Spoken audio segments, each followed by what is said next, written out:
배움 합격의 공식 약속의 이름 최승건입니다.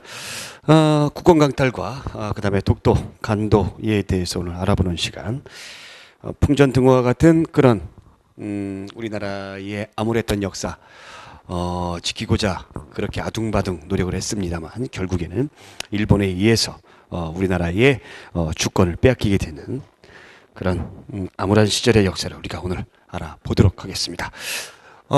우선 테마적인 부분으로 보게 되면은요, 우리가 을사오적 그러는데 을사오적이 누군지 제대로 아시는 분들은 없죠. 그냥 여러분들이 이완용 정도는 알고 있는데 순서별로 저 사람이 이완용이고요. 그 다음에 가운데가 이근택, 그 다음에 이지용, 그 다음에 박재순, 그 다음에 권중현. 이 사람이 이완용이네요. 이 사람이 이완용. 네. 사진이 어쨌든 틀린다 했어요. 그 다음에 이근택, 그 다음에 제일 쪽이 이지용, 박재순, 권중현. 이 사람이 우리나라 을사늑약의 주역 매국노 을사오적이라고 합니다. 그리고 여기에 나와 있는 이토 히로부미까지 포함해서 이 사람들의 우리가 기억해야 되겠다라는 생각에서 한번 사진을 담아봤고요. 자, 일본이 외교 정책을 하는데요. 앞에서 우리가 청일전쟁 공부했었잖아요. 그래서 전쟁에서 이겼음에도 불구하고 외교에 실패해서 자기네들이 가지고 있었던 이권을 다시 반환하게 되는, 돌려주게 되는 그런 기억들을 일본은 가지고 있었습니다. 그래서 외교에 승리를 해야 되겠다 하면서 영국을 구워 샀습니다. 1차 영일동맹, 영국과 일본이 동맹을 맺는데 영일 양국은 한국과 청나라 양국의 독립을 승인하고 영국은 청해, 일본은 한국에 각각 특수한 이익을 갖고 있으므로 제3국으로부터 그 이익이 침해될 때는 필요한 조치를 취한다. 제3국이 그러니까 자기네들이 생각하고 있는 영국 애들은 이제 청나라 먹고 싶은 거고 일본 애들은 우리나라 먹고 싶은 건데 제3국 끼어들면 못하게 한다라는 거죠. 자, 그래서 여기 보시면 제3국 또는 여러 나라들이 일국에 대해 교전할 때 동맹국은 참전하고 서로 도와준다라는 겁니다. 예. 자, 그리고 나서 2차 영일동맹이 있어요. 1904년도에 2차 영일동맹은 영국은 인도, 일본은 조선에 대해서 독점적 지위를 서로 인정해 주는 겁니다. 여기에 그치지 않고 일본 애들이 가스라 데프트 밀약이라고 해가지고 1905년에 널전쟁이 끝나가는 그런 시기입니다. 그때에 미국하고 조약을 맺습니다. 미국을 구워 삶아요. 미국은 필리핀을 먹는 거, 일본은 조선을 먹는 것을 서로 인정해 주는 것이 바로 가스라 데프트 밀약이다라는 겁니다. 자, 이것이 일본이 외교 정책이었고요. 자, 드디어 이제 러일 전쟁이 일어나게 되는데 러일 전쟁은 러시아 일본의 대립 관계에서 자, 여러분들이 러시아가 이제 용암포를 점령을 해봅니다. 우리나라에 용암포를 점령하는데 결국에 일본의 기습으로 인해서 일본의 요동반도 리순에 있는 러시아 군함을 습격함으로 인해 가지고 러일 전쟁이 일어났습니다. 자, 맨 처음에 바다에서 시작을 했고 그 다음에 만주로 일본군들이 진격을 하게 되는데요. 이 러일 전쟁은 1904년에서 1905년 요 사이에 일어나는 그런 전쟁이다라는 거죠. 자, 원인 러시아가 블라디보스토크라는 극동의 항구를 가지고 있었습니다만 이 항구가 부동항은 아니었다라는 거죠. 여기 뭐 유일한 부동항으로 돼 있습니다만 그래도 주로 여름에만 이용할 수 있는, 그래서 연중 사용할 수 있는 그런 항구, 그것이 뭐가 필요가 없는가. 이것이 이제 러시아의 생각에서는 여순항이었어요. 리순이라고도 합니다. 리순. 그런데 이 만주에서 주도권을 러시아가 가지고 있었고 이 러시아 가지고 있었던 이 주도권을 일본이 빼앗겼던 것이죠. 그렇죠? 그래서 러시아가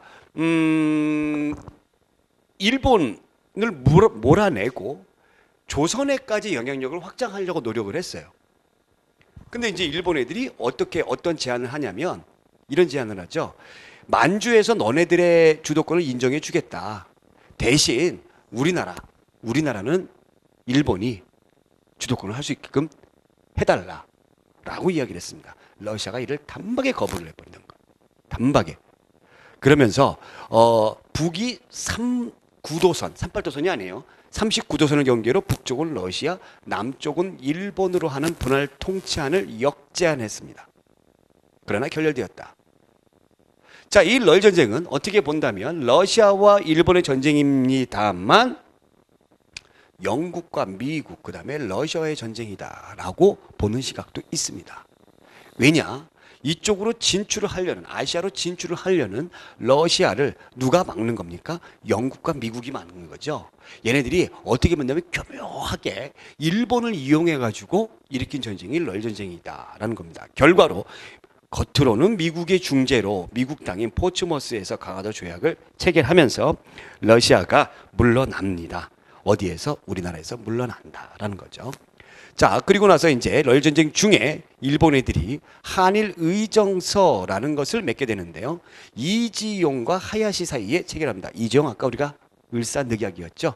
자, 제1조 한일 양제국은 항구 불역을 할 징조를 보지 않고 동양의 평화를 확립하기 위해서 블라블라블라블라 이렇게 뭐 돼 있습니다. 이제 요 나머지 내용들이 중요해요. 한일 의정서에서 어떤 내용들이 있느냐면 이 한일 의정서에서 제일 중요한 내용은 바로 이거예요. 이거. 우리나라 땅을 뭘로 이용하겠다? 군사 기지로 이용하겠다라는 거예요. 군사 기지로. 이게 제일 중요한 거예요. 군략상 필요한 지점을 얻기에 지들 마음대로 할 수 있다라는 것이 바로 한일 의정서의 내용입니다. 자, 그다음에 1차 한일 늑약이 있어요. 이것이 이제 우리 1차 협약이라고 그러는데 한일 협약이라고 그러는데 늑약이에요. 늑약. 그러니까 늑약하고 협약의 차이점은 협약은 양국이 서로 합의해서 맺은 조약을 협약이라고 하는데 늑약은 한쪽이 강제로 하게 되면 이게 늑약이라고 합니다. 그러니까 우리 입장에서는 협약이라고 하는 표현보다는 늑약이라고 하는 표현이 훨씬 더 맞는 거죠. 이 1차 한일 늑약은 어떠한 내용이냐면 바로 고문정치의 내용이에요. 고문정치. 자, 우리나라는 재정과 외교 분야를 잘 못하니까 일본 애들이 선정해주는 전문가의 이야기를 들어라. 그래서 고문정치입니다. 그래서 여기 보시면 일본인 한 명을 재정 고문으로 한다. 또 외교 고문도 여기에 있다. 이러한 내용들. 이것이 바로 1차 한일 늑약이다라는 거죠. 그래서 여기에 보시면 이 독립협회에서 활동했던 이 윤치호가 여기에 조약을 맺죠. 그래서 나중에 윤치호는 친일파로 전락했다 해서 욕 많이 먹습니다. 자, 재정 고문으로는 일본인 고문인 메가타가 재정 고문으로 오고요. 외교 고문으로 오는 사람은 미국인인 스티븐스가 오게 됩니다. 이 메가타는 재정 고문으로 들어오게 되면서 우리나라에서 화폐 개혁을 하게 되죠. 그래서 우리나라 경제를 완전히 장악을 하게 되는 거고요. 스티븐스는 나중에 전명은 장인한 의사에 의해서 미국에서 죽습니다. 암살당해 죽습니다. 자, 이것이 한일 1차 한일 늑약이고 2차 한일 늑약. 이것을 보통 우리가 을사늑약, 을사조약이라고 하는데 늑약으로 합니다. 늑약. 이거는 완전히 뭡니까? 외교권을 일본 애들이 박탈해 갑니다. 박탈해 가면서 우리나라에 뭘 만듭니까? 통감부를 설치하는 것이 2차 한일 늑약이다라는 거죠. 을사늑약. 통감부 설치. 그래서 초대 통감으로 누가 오는 거죠? 이토 히로부미가 오는 거죠. 그래서 여기 이제 주요한 내용들이 이렇게 쭉 여러분들 교재에 쭉 나와 있는데 일본국 정부가 모든 것을 여기 한다로 나와 있어요. 일본국 정부는 한국과 타국 사이에 현존하는 조약의 실행을 완수하고 한국 정부는 일본국 정부의 중개를 거치지 않고 국제적 성질을 가진 조약을 절대로 맺을 수 없다. 일본이 한다라는 거죠. 이게 사실 주권을 빼앗긴 거랑 똑같은 겁니다. 이거. 그러니까 이것이 일어나니까 우리나라 난리가 난 거죠. 난리가 난 거예요.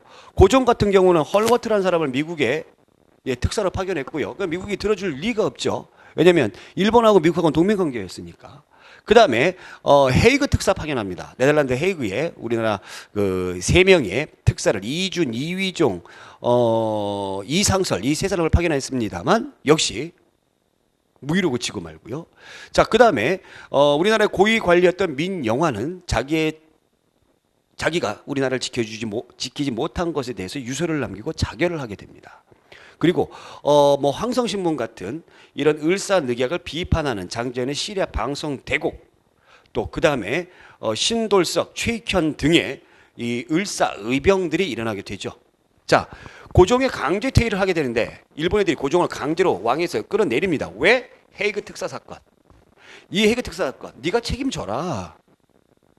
왜 을사늑약에서 분명히 외교권을 일본이 하기로 했는데 왜 이런 일을 하느냐?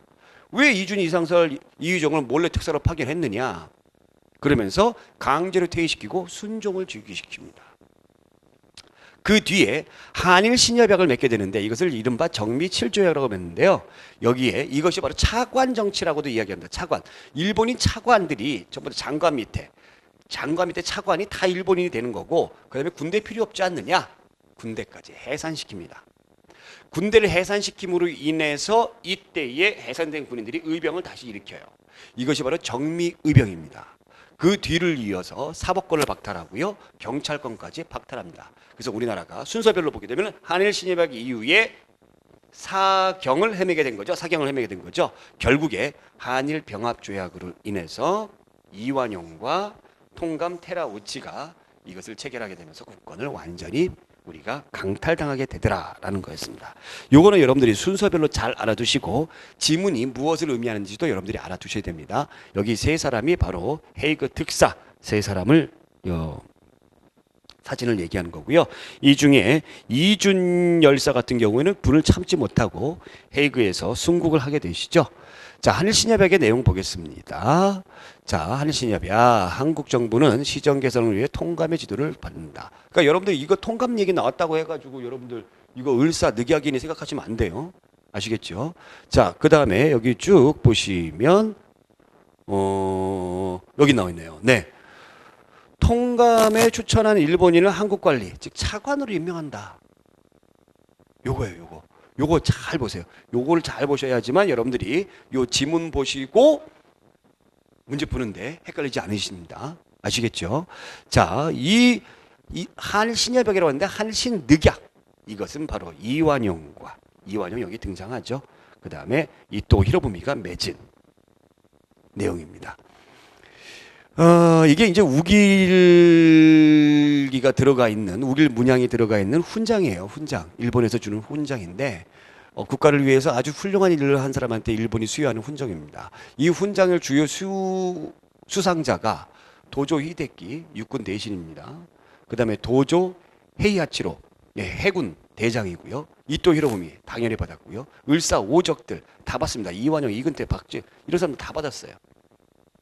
정미조약을 맺는데 큰 공을 했다 해서 이병무, 즉 친일파들이 이걸 많이 받았던 거죠. 근데 이 웃긴 게 광복 후에도 받았다라는 겁니다. 여러분들이 아실 만한 사람이 있어요. 김종필, 이병기, 박근혜 전 대통령 비서실장, 권철현, 일본 대사, 주 일본 대사 유명한 이런 사람들. 그 다음에 포스코의 초대 회장이었던 박태준 이런 사람들이 있고요. 전 국무총리였던 김수환, 한승주 외무부 장관을 했고요. 그 다음에 또 유엔 총회 회장을 했던 또 사람이 있죠.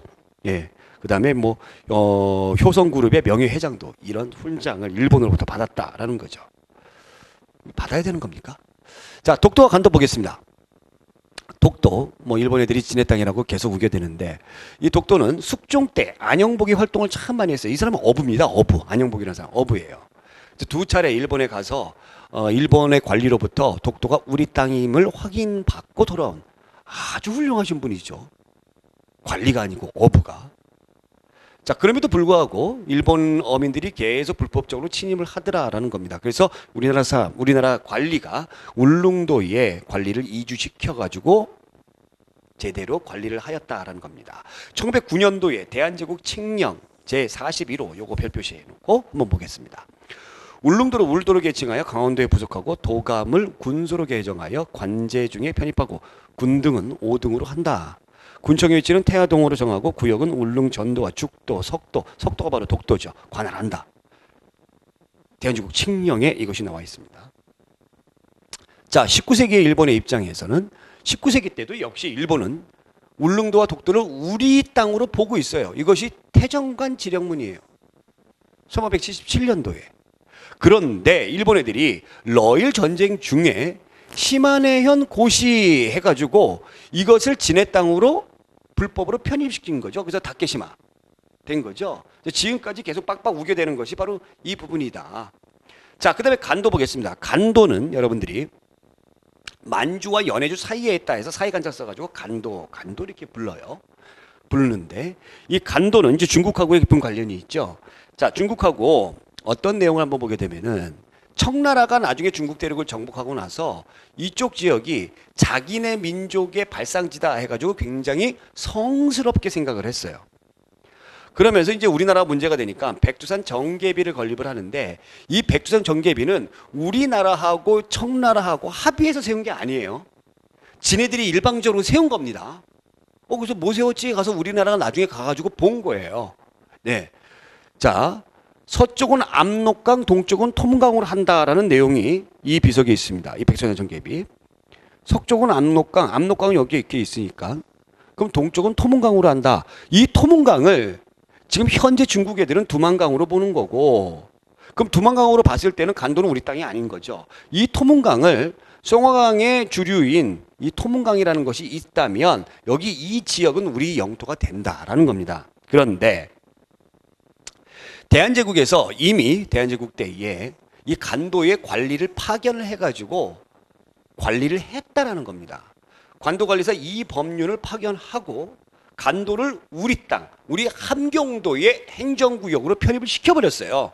1903년에. 그 정식으로 관리를 했다는 얘기죠. 그런데 일본 애들이 간도 협약이라고 해가지고 우리나라를 제외하고 우리나라 힘이 없으니까 청과 일본 사이에 철도 부설권과 탄광 채굴권은 없는 조건으로 이 간도를 청의 영토로 인정을 해줍니다. 이 철도 부설권이 안봉선이라고 불러요. 청나라 애들 바보예요, 바보. 안봉선, 안동과 봉천을 잇는 철도다. 이 철도 왜? 뭐 때문에? 일본 애들이 이제 나중에 대륙 침략에 어떤 발판을 놓는 거죠. 이 철도, 일본이 놓은 철도를 지키는 부대가 호로군이라고 불렀어요. 호로군. 그러니까 철로를 보호하는 부대다. 이 호로군이 또 우리나라 독립군하고 같이 연합해서 일본군과 싸우게 됩니다. 이것이 바로 간도 협약이었다라는 거죠. 자, 이렇게 해서 간도는 이미 중국이 실효적인 지배를 하고 있기 때문에 이 간도라든가 이런 땅들을 우리가 앞으로 우리 영토에 편입시키려면 굉장히 어려움이 많겠죠. 그러기 위해서 선결 조건이 있습니다. 그 선결 조건이 뭘까요? 바로 통일을 하는 겁니다. 통일을 한다면 간도가 우리의 영토로 할 수 있는 여지가 남아있지 않을까라는 그런 희망을 가져보면서 오늘 여기서 강의 마치도록 하겠습니다. 오늘 여기까지 고맙습니다.